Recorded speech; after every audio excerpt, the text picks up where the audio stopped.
2017 Kia Sorento. I'm doing the front brakes. First, you want to take your wheel off. It's a 21 millimeter for the lug nuts. Just get yourself a 21, take them off. Obviously have the car jacked up safely. But once you get your wheel off, we're going to go ahead and start with these caliper bolts.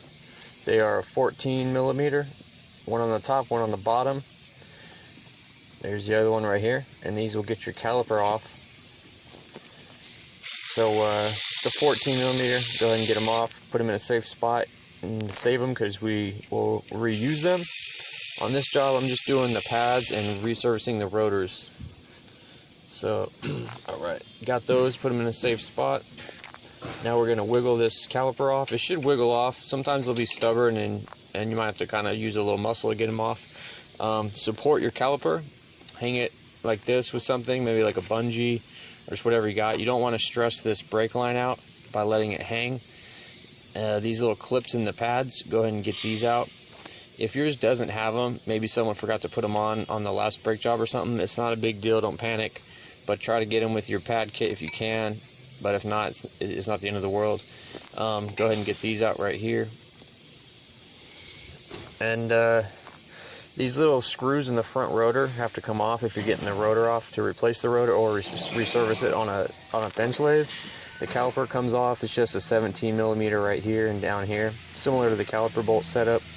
I'm just going to resurface my rotor on the car. I have a special machine, but I still got to get that caliper bracket off regardless. So it's a 17. These bolts will be a little tighter than the caliper bolts will. Go ahead and get these off. Again, save these. Make sure you don't lose a little washer on them. Might want to do the top one first, because when you do the bottom one first, it kind of moves when you unscrew it.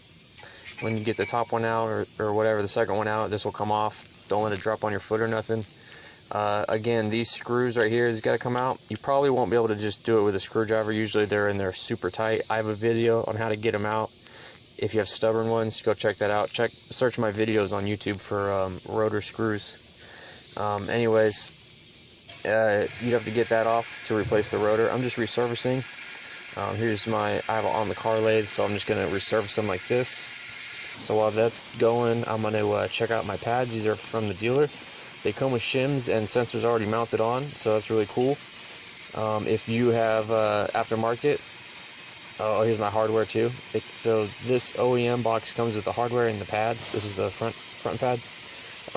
If you have aftermarket, you might have to put on the shims yourself or put on the sensors yourself. Here's my part number for the Kia brake pads in the front. I would recommend just getting from Kia.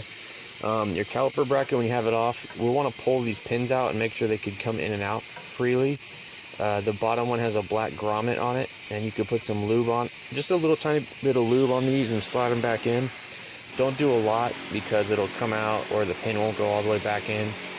If you put too much in there and your pin's not going in, just try to pump it. As far as the hardware goes, you could just pop off the hardware with like a flathead and then match it up to your new one. And then you put your new one on. Just make sure it's exactly the same. Aftermarket pads might not come with hardware, or the padware might be super cheap and you might just want to stick with the hardware that's on there. Just clean it really good with the bracket off the car. But make sure the bracket's not hitting the rotor. Make sure it won't hit the rotor. Sometimes you put it on and it shifts in the center. Alright, but I got that good. So I'm going to go and put my bracket back on. Screw this back on here. And these are the bracket bolts, 17s, tighten these down. I'll put torque specs in the description down the road, but you want to get these nice and tight. I tighten these off screen with a long wrench. I'm not just using my little electric ratchet to tighten them down. That wouldn't be smart. But yeah, torque these down to spec, and then once those are good, we can put our pads in. This is the inner pad, and it has a sensor on it.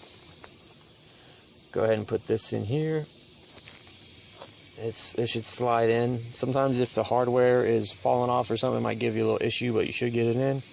I put the sensor on the bottom on the inner pad. Here's the outer pad. You can tell this is the outer pad because the shim's bigger and it's made for the caliper fingers to hit it. Our springs, put these back in. I was kind of surprised that my OEM pads didn't come with springs. but you put them in and they should look like little V's, and then you have to hold this together while you put the caliper on, or else the springs will push the pads out of their spots, and you have to get them back in. It's really annoying. As far as our caliper, we got to push this piston in. Many ways to do it. You could Google many ways if you don't have a tool like this. You know, if you have some giant channel locks, you could channel lock it and gently shut it. Just don't hit the brake hose. This is just a tool that does it kind of simpler. Okay, we got our piston pushed in. Some people put lube right here on these caliper fingers and like on the piston. You can if you want. You don't have to though. I got my springs in, and like I said, I'm going to hold the springs and put the caliper on off camera because I got to use two hands. I got it on with both hands there. Make sure your brake line is not twisted. Sometimes people put the caliper on and the brake line is twisted and it messes up the brakes. So after that, we get our bolts in. If this nut spins on you when you're putting your caliper bolt in, hold this with some pliers, and then you could tighten it down.